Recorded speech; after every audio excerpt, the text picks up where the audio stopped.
So what made you jump from your corporate at Amazon to start Vittana? So I left Amazon back in about June 2007. Vittana was really started in about early 2008, March, April 2008. And it's funny, there's always the myth of how an entrepreneur gets started. Reality is much messier. I actually left Amazon without knowing what I was going to do next. I figured I'd start something. What I just really loved doing was I loved building things. And I remember reading this story about this guy who was sending his son to the third grade in India. It was a rickshaw driver who wanted to send his son to the third grade.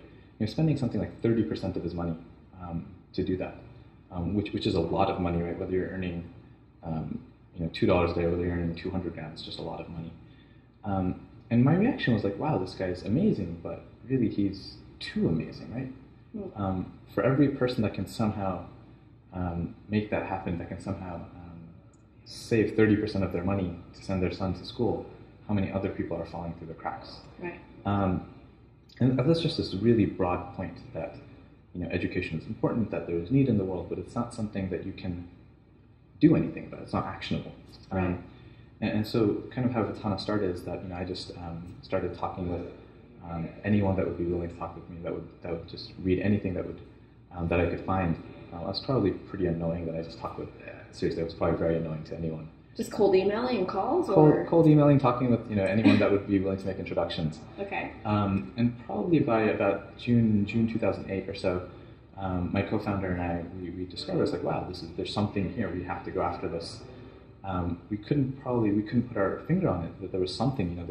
There's about 600 million people our age that are about in their early 20s that are finishing that are just stuck to the lack of this $500 loan. And we knew how powerful education was, and we knew there was this gap. We couldn't quite figure it out. And that was kind of how we just got started. It was like, we have to do something. There's something here. And right.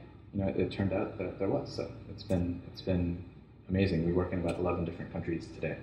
And we've had over $500,000 in loans to hundreds of students. And it's been amazing. So no regrets. No regrets. Best decision I ever made. Also the scariest decision I ever made, but the best decision too.